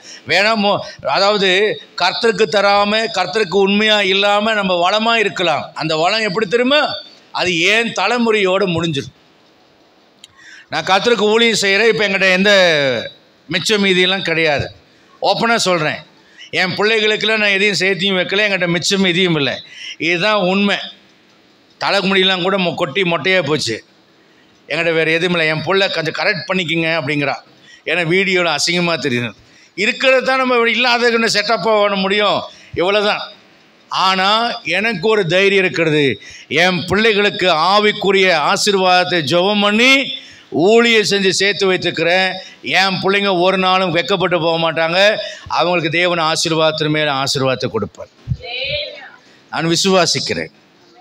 எங்கள் அம்மா என்னை பார்த்து சொல்லுவாங்க, என் தங்கச்சிக்கு நிறைய சேர்த்து வச்சுட்டாங்க. ஆனால் என்ன பார்த்து சொல்லுவாங்க, கர்த்தர் பார்த்துக்குவாருடா உன்னை. ஆமாம், நான் இழிச்சு வாயே, நீ கர்த்தர் பார்த்துக்குவாருன்னு சொல்லுவேன். ஆனால் அதில் தான் கௌரவம் இருக்கிறது. ஒரு மனுஷனால் நான் வாழ்ந்தேன், ஒரு மனுஷனால் நான் பொழைச்சேன்னு சொல்லாமல் ஆபிரகாம் சொன்னது போல் ஒரு சரட்டையாவது வாரியாவது எடுத்துக்கொள்ள மாட்டேன். நீ ஆபிரகாம் ஐஸ்வர்யனாக்கினு நீ சொல்லக்கூடாது. அந்த பழைய சர்ச்சில் இருந்து எங்கள் அம்மா என்னை கொஞ்சம் வேதனைப்படுத்தி விட்டாங்க. என்ன பெரிய சர்ச்சாக இவன் பெருசாக பந்தா பண்ணிக்கிறான் அப்படின்னு. அதனால் இந்த சர்ச்சு கட்டுறதுக்கு 1 ரூபா கூட எங்கள் அம்மாட்ட கேட்காம தான் இந்த சபையை கட்டினேன். வைராக்கியமாக கட்டினேன். கர்த்தர் வெக்கப்பட விடாமல் கர்த்தர் நடத்தினார். அல்லேலூயா. ஆண்டுடைய சமூகத்தில் கர்த்தர் கொடுத்ததில் உண்மையாக இருங்க, உண்மையாக இருங்க. அவர் உங்களை ஆசீர்வதிப்பதற்கு உங்கள்கிட்ட காரணம் கேட்டால் உங்களுடைய உண்மை, ஆண்டவரே நீர் கொடுக்கிறதுல நான் உண்மையாக இருப்பேன், எதுக்காக கொடுத்தீங்களோ அதுக்கு நான் தருவதற்கு நான் வன்கணனாக இருக்க மாட்டேன்னு ஒப்புக்கொள்ளுங்க. உங்களை ஆண்டவர் உயர்த்துவார். ரலியா சொல்லுங்க பார்க்கலாம். 4வது காரியமாக நீங்கள் பார்த்தீங்கன்னா, 4வதாக காட்ஸ் ப்ராசஸ், ஆண்டவருடைய செயல்முறையை நாம் ஏற்றுக்கொள்கிறவர்களாக இருக்க வேண்டும். ஆண்டவருடைய செயல்முறை என்ன? ஏற்ற காலத்தில் உயர்த்துவதற்காக பலத்த கரத்தில் அடங்கிருங்கிறார். என்ன கருத்தில்? பலத்த கரத்தில் அடங்கிருங்க. அப்போ பலத்த கரம் என்பது தேவனுடையது. அடங்கிரு என்பது எதற்காக சொல்கிறார் அப்படின்னா, அநேக நேரங்களில் தேவனுடைய பலத்த கரம் யாக்கோபு லாபான்கிட்ட போய் வேலைக்கு இருக்கிறான். இப்போ லாபான் யாக்கோபை விட வலிமையுள்ளவனாக இருக்கிறான். என்ன செய்கிறான் இந்த லாபான்? யாக்கோபை பொண்டாட்டி விஷயத்தில் ஏமாற்றி விட்டார் 14 வருஷம். அடுத்தது 5 வருஷம் சம்பளத்தில் ஏமாத்துறார், 10 தடவை ஏமாத்துறார். ஆனால் யாக்கோபு வேலையை ரிசைன் பண்ணிட்டு ஓடி வந்து விடவில்லை.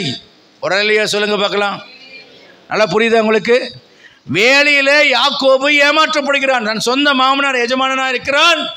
அவன் 10 முறை யாக்கோபுடைய சம்பளத்தை மாற்றுகிறான். ஆனால் யாக்கோபு ஓடி வந்து விடவில்லை.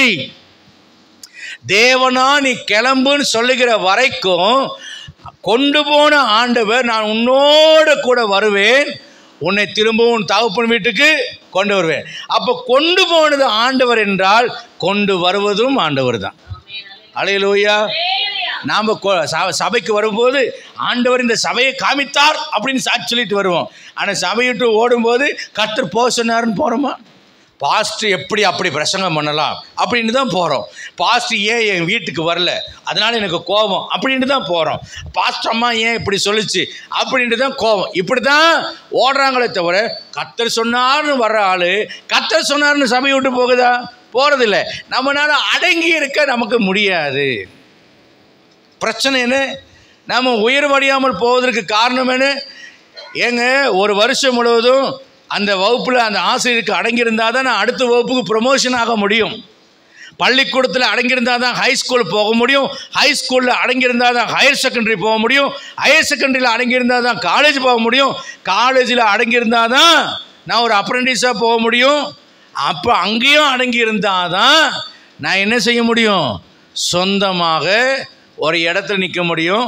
ஒரு கம்பெனிலேயோ எதில் போனாலும் எனக்கு மேலே நியமித்துக்கிற சூப்பர்வைசர், ஃபோர்மேனு, முதலாளி, மேனேஜர் எல்லாருக்கும் நான் அடங்கியிருந்தால்தான் ஒரு நாளைக்கு நான் என்ன செய்ய முடியும்னா மேனேஜராக அல்லது ஃபோர்மேனாக நான் உயர்வடைய முடியும். எடுத்தோன்னே நான் மேனேஜராக ஃபோர்மேனாக நான் உயர்வடைவது இல்லை. கீழ் மட்டத்திலிருந்து நான் மேலே வரணும். கர்த்தர் நீ அடங்கியிருக்க சொல்கிறார். நான் அடங்கியிருக்கிறேனா? அதுதான் தேவனுடைய ப்ராசஸ், தேவனுடைய செயல்முறை. யாக்கோபு தான் ஏமாற்றப்பட்ட போதிலும் அங்கே அவன் அடங்கி இருக்கிறான்.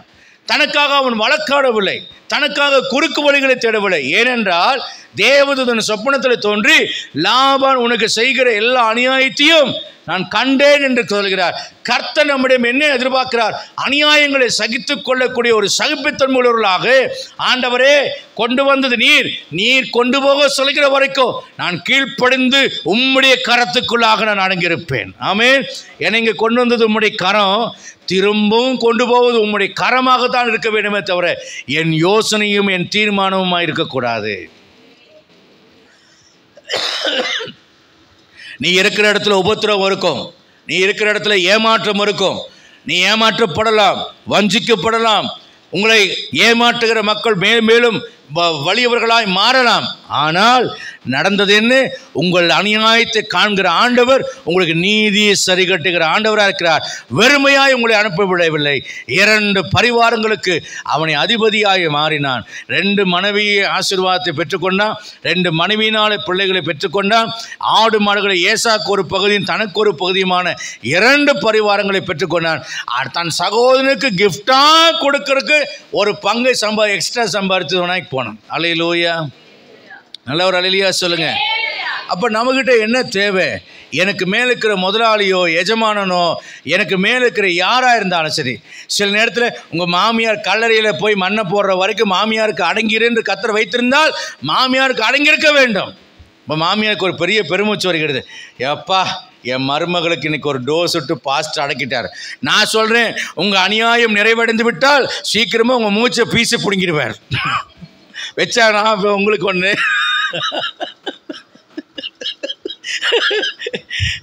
நம்ம தராசை சரியாக பிடிக்கணும். மருமகளுக்கு ஒன்று கொடுத்தோம்னா மாமியாருக்கு ஒன்று என்ன செய்யணும்? கண்டிப்பாக கொடுக்கணும். நான் 2 பக்கமும் பாரபட்சம் இல்லாமல் நம்ம சரிசமமாக செய்யணும். ரொம்ப மருமகளை டார்ச்சர் பண்ணால் பீசை பிடிங்கிடுவார். ரொம்ப அநியாயத்தை சகிச்சுட்டு இருக்கும்போது கர்த்தர் உன்னை உயர்த்த வல்லவராக இருக்கிறார். அல்லேலூயா சொல்லுங்க. நான் சொல்கிறேன், யாரும் மாமியாராக இருக்காதீங்க, யாரும் மருமகளாக இருக்காதீங்க, அம்மாவும் மகளவாக இருங்க. அதனால் நான் அம்மான்னு சொல்லி சகட்டு மணிக்கு திட்டாதீங்க, அப்படியும் உரிமை எடுத்துக்காதீங்க. லெட்டம் அவங்கள வாழ விட்டுருங்க. கணவன் மனைவியே உங்கள் மகனை மகளை வாழ விட்டுருங்க. என்றைக்கும் ஒரு மாமியார் என்கிற ஒரு தோற்றத்தை பிம்பத்தை காமிக்கங்க. ஏன்னு கேட்டிங்கன்னா, நீங்கள் பலவீனமாகிற காலங்களிலே அந்த தாய்மையை உங்களிடத்தில் உங்கள் மருமகள் அனுபவித்திருந்தால், உங்களுடைய தாய்மையின் பாசத்தினாலே உங்கள் மருமகளுடைய இருதயம் குளிர்விக்கப்பட்டிருந்தால், நீங்கள் பலவீனமாய் உங்கள் படுக்கையில் இருக்கின்ற காலத்தில் ஒரு மகளுடைய அன்பையும் கரிசனத்தையும் கண்ணீரையும் அவள் உங்களுக்காக பட்சபாதமே இல்லாமல் சிந்துவாள் என்பது உண்மை. எங்கள் அம்மாவையும் என் மனைவியும் வைத்து நான் சாட்சியாக சொல்கிறேன். என் தாயார் உரிமையாக பேசுவார்கள், என் மனைவி மிகவும் தாழ்மையாக அவைகளை ஏற்றுக்கொள்வார்கள். ஒரு நாளும் அவங்க ஏற்று பேசினதே கிடையாது. என் மனைவியினுடைய பொறுமையும் தாழ்மையும் என்னை வியப்புக்குள்ளதாக்கும். ஆனால் கொஞ்சம் ஏதாவது கொஞ்சம் சொல்லிவிட்டால் தலையில் 2 கிரீடம் வந்து விட்டால் என்ன செய்வது, எக்ஸ்ட்ராக 2 தலை முளைத்து விட்டால் என்ன செய்ய நான் சொல்வதில்லை. ஆனால் மனதுக்குள் பெருமிதப்பட்டு கொள்வேன். அதே போல் எங்கள் தாயார் அப்படித்தான் கண்டிப்பாக இருப்பார்கள். ஆனால் அதே சமயத்தில் மருமகள் ஏதாகலும் ஒன்று கேட்டால், எனக்கு கூட கேட்டால் ஒழுங்காக தரமாட்டாங்க. ஆனால் மருமகள் கேட்டுவிட்டால் உடனே கொடுத்து விடுவாங்க. அவ்வளோ அதிகமாக தன் மருமகளை நேசித்தவர்களாக இருந்தார்கள். என் அன்புக்குரியவர்களே, தேவனுடைய செயல்முறையை நாம் ஏற்றுக்கொண்டு நம்மை அடக்கி அமரப்பன நாம் கற்றுக்கொள்ள வேண்டும். ஆண்டவரே, என் ஆத்துமாவை பால் மறந்த குழந்தையை போல அடக்கி அமர பண்ணுகிறேன். என் போதகர்கிட்ட நான் அடங்கி அமர்ந்ததுனால தான் இன்றைக்கி நான் ஆசீர்வாதமாக நிற்க கர்த்தர் உதவி செய்கிறேன். கடைசியாக ஒரு காரியத்தை சொல்லி நான் கடந்து போக நான் விரும்புகிறேன். கடைசி காரியம் என்னவென்றால் காட்ஸ் ப்ரோக்ராம், கடவுளுடைய திட்டம் என்னில் நிறைவேற நான் ஒப்பு கொடுக்க வேண்டும். கடவுளுடைய திட்டம் என்ன? கடவுளுடைய திட்டம் அப்படின்னு கேட்டிங்கன்னா, ஒரு முதிர்ச்சியை தேவன் என்னிடத்தில் எதிர்பார்க்கிறார், அல்லது ஒரு தகுதியை தேவன் என்னிடத்தில் எதிர்பார்க்கிறார். என்ன தகுதி? அவர் சொல்லுகிறார், அழிந்து போகிற பொண்ணு அக்கினினாலே புடமிடப்படும், ஆனால் அதை பார்க்கும் வெளியேறப்பட அவங்களுக்கு விசுவாசம் சோதிக்கப்பட்டு, அப்புறம் யோபுல சொல்லப்படுகிறது, நான் அந்த வசனத்தை சொல்லுங்க பார்க்கலாம், நான் சுத்த பொன்னாக விளங்குவேன் என்று சொல்லுவார். உபத்திரவத்தின் குகையிலே நான் தெரிந்து கொள்ளப்பட்டாலும், போராட்ட களத்தில் நாம் தெரிந்து கொள்ளப்பட்டாலும், தேவன் நம்முடைய தகுதியை எப்படி எதிர்பார்க்கிறார் என்றால், சுத்த பொன்னாக இருக்கும்படி அவர் எதிர்பார்க்கிறார். ஃபைன் கோல்டு, எந்த மாசு கரை குற்றச்சாட்டுகள் இல்லாத ஒரு நபராக என்னை நிலைநிறுத்த கர்த்தர் விரும்புகிறார். யோசேப்பின் வாழ்க்கைக்குள்ளே வருவோம். 105ஆம் சங்கீதத்தில் நாம் படிக்கும்போது, 105ஆம் சங்கீதத்தை எடுத்துக்கொள்ளுங்கள், 17 22 வசனத்தை வாசிங்க. அவர்களுக்கு முன்னாலே ஒரு புருஷனை அனுப்பினார், யோசேப்பு சிறையாக விற்கப்பட்டார், அவன் கால்களை விலங்கு போட்டு ஒடுக்கினார்கள். பாருங்க, யோசேப்பினுடைய துவக்கமே எங்க ஆரம்பிக்கிறதுனா, சிறையாக விற்கப்பட்டான் என்று ஆரம்பிக்கிறது, அடிமையாக ஆக்கப்பட்டான். அப்போ டீ ப்ரொமோஷன், தேவனுடைய உயர்வில் என்ன வருது? முதல்ல டீ ப்ரொமோஷன் தான் வருது, அப்புறம் தான் ப்ரொமோஷன் வருது. இருக்கின்ற நிலையில நான் இன்னும் தாழ்த்தப்படுகிறேன். அடுத்தது என்ன நடக்கிறது? இப்போ நமக்கு நடந்த சம்பவம் தெரியும். போத்திபார் வீட்டில் இருக்கான், போத்திபார் மனைவி இச்சிக்கிறாள், அப்புறம் அவன் ஒத்துக்கொள்ள அநியாயமாக குற்றம் சாட்டி சிறைச்சாலையில் தள்ளப்படுகிறான். சிறைச்சாலையில் தள்ளப்பட்டவன், அந்த சிறைச்சாலை என்பது பாதாள சிறை. அந்த பாதாள சிறையில் அசுத்தங்கள் நிறைந்திருக்கும், வெளிச்சத்தை காண முடியாது, சரியான ஆகாரங்கள் கொடுக்கப்படாது, அங்கே மனித உரிமை என்பது கொஞ்சம் கூட மதிக்கப்படாமல் நசுப்பிக்கப்படுகிற அனுபவம். அப்படிப்பட்ட இடத்துல கர்த்தர் சொல்கிறார், கர்த்தர் சொன்ன வார்த்தை என்ன வார்த்தை? கர்த்தர் சொன்ன வார்த்தை நிறைவேறும் அளவும் அவருடைய வசனம். இப்போ எனக்கு கன்ஃபியூஷன் வந்துச்சு. கர்த்தர் சொன்ன வார்த்தை என்ன, அவருடைய வசனம் என்ன? கர்த்தர் சொன்ன வார்த்தை என்பது என்ன? பார்வோனுக்கு ஆண்டவர் ஒரு வெளிப்பாடு கொடுக்கிறார். அங்கே கர்த்தருடைய வார்த்தை வெளிப்படுகிறது. என்ன? 7 வருஷம் விளைச்சல் இருக்கும், 7 வருஷம் பாஞ்சிருக்கும். அப்போ கர்த்தர் சொன்ன அந்த வார்த்தை நிறைவேறும் காலம் வர்ற வரைக்கும் அவருடைய வசனம் புறப்படுது. அவருடைய வசனம் என்றால் என்ன? அவருடைய வசனம் என்ன? 11 அரிக்கட்டுகள் தாழ்ந்து கிடந்தது, யோசேப்பின் அரிக்கட்டு மட்டும் நிமிர்ந்து நின்றது. சூரிய சந்திர நட்சத்திரங்கள் 11 நட்சத்திரங்களும் யோசேப்பை வணங்கி நின்றது. இது கர்த்தர் சொன்ன வசனம். கர்த்தர் எனக்கு என்ன தரிசனம் கொடுத்தாரோ அதுதான் எனக்கு பைபிள். கர்த்தர் எனக்கு என்ன தரிசனம் கொடுத்தாரோ அதுதான் கர்த்தருடைய வசனம். இப்போ கர்த்தருடைய வசனம் எனக்கு என்ன சொல்கிறது?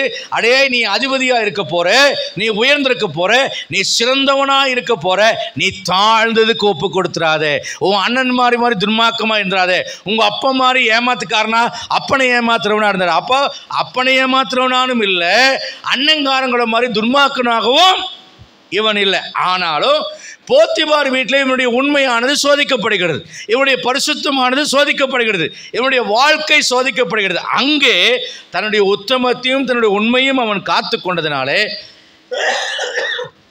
உபத்திரத்துக்கு தள்ளப்படுகிறான். உபத்திரவங்களுக்கு மத்தியில் அவன் வாழ்ந்து கொண்டிருந்தாலும் இந்த உபத்திரவம் அவனை எப்படி விளங்க பண்ணிடுது என்றால், இவன் சுத்த பொன், அக்மார்க் தங்கம் என்பதை யோசேப்பினுடைய வாழ்க்கையில் விளங்க பண்ணினது. அல்லேலூயா. உங்கள் வாழ்க்கையில் வரக்கூடிய அநியாயமான குற்றச்சாட்டுகள், உபத்திரவங்கள், தாழ்ச்சிகள், தள்ளப்படுதல், டீப்ரமோஷன் எல்லாம் எதுக்கு தெரியுமா? நீங்கள் ஒரு உத்தமர்கள் என்பதை விளங்க பண்ணிட்டு தான் கர்த்தர் உங்களை மேலே கொண்டு வந்து வைப்பார். அல்லேலூயா. யோசேப்பு ஒரு பொம்பளை பொறுக்கி என்கிற நிலையோடு அந்த பட்டத்தோடு அவன் அங்கே கொண்டு வரப்படவில்லை. யோசேப்பு அப்பனை ஏமாத்தினவன் என்கிற ஒரு பட்ட பெயரோடு அவன் அங்கே உட்கார வைக்கப்படவில்லை. ரூபனை போலவோ, யூதாசை போலவோ, அல்லது சிமியோன் லேவியை போலவோ அப்பனுடைய மனக்கசப்பை பெற்றுக்கொண்டவனாக அவன் சிங்காசனத்தில் வைக்கப்படவில்லை. யோசேப்பு எப்படிப்பட்டவனாக இருந்தான் தெரியுமா? விரும்பப்பட்டவனாக இருந்தான், நேசிக்கப்பட்டவனாக இருந்தான், வேண்டப்பட்டவனாக இருந்தான், வாஞ்சிக்கப்பட்டவனாக இருந்தான். அவனை நினைத்தாலே ஒவ்வொரு எகிப்தியனும் ஒவ்வொரு இஸ்ரவேலனும் மனம் குளிரத்தக்கதாக வாழ்ந்த ஒரு மனிதனாக இருந்தான். என் ஆண்டவர் இயேசு கிறிஸ்து அப்படித்தான் தேவனாலும் மனிதராலும் அவர் சாட்சி பெற்றவராக இருந்தார். கர்த்தர் விரும்புகிறது என்ன தெரியுமா? உங்களை உயர்ந்த இடத்துல கொண்டு வந்து வைக்கும்போது உங்களை ஒரு சிறந்த சாட்சியுள்ள மனிதனாக மாற்றின பின்புதான் கர்த்தர் உங்களை உயர்ந்த ஸ்தானத்தில் வைப்பார். இல்லாவிட்டா இவனுடைய யோக்கியதை தெரியாதா, இன்னைக்கு இவன் இந்த இடத்துக்கு வந்திருக்கலாம், ஆனால் என்ன பண்ணா தெரியுமா என்று சொல்லியிருப்பார்கள். முதல்ல கர்த்தர் உங்களை நிரூபித்த பின்புதான் உங்களை மேலே கொண்டு வந்து உயர்த்துகிறார், சுத்த பொன்னாக மாற்ற விரும்புகிறார். ஆகவே ஒரு சுத்திகரிப்பு உங்கள் வாழ்க்கையில் அவசியம், ஒரு பரிசுத்தம் உங்கள் வாழ்க்கையில் அவசியம். நீங்கள் சுத்தம் பண்ணப்பட வேண்டியது மிகவும் மிகவும் அவசியம். வாழ்க்கையில் நான் அதிகமாக சொல்கிற 2 காரியங்கள்: ஒழுங்குள்ளவர்களாக இருங்கள், பரிசுத்தம் உள்ளவர்களாக இருங்கள். இந்த ஒழுங்கும் பரிசுத்தம் நிச்சயம் உங்களை கைவிடாது. தாழ்மையுள்ளவர்களாக இருங்கள், அன்புள்ளவர்களாக இருங்கள். தேவனுடைய உறவை விட்டு என்றைக்குமே உங்களை பிரிக்காது. அல்லேலூயா, அல்லேலூயா. இந்த 4ம் இணைந்தவர்களாக இருங்கள். இந்த உலகத்தில் உங்களை போல சிறந்த மனிதர்கள் வேறு யாரும் இருக்கவே முடியாது. அல்லேலூயா. இந்த 4ம் இருக்கிற உங்களிடத்தில் எல்லா ஆசீர்வாதங்களும் வந்து தங்கும். நீங்கள் கர்த்தரும் உங்களோடு கூட இருப்பார். ஒரு அல்லையா சொல்லலாமா? ஆகவே அற்பமான ஆரம்பத்தை நினைத்து கவலைப்படாதீங்க. ஏற்ற காலத்தில் அவர் உங்களை உயர்த்த வல்லவராக இருக்கிறார். முழங்கால் படியிட்டு செபிப்போம்.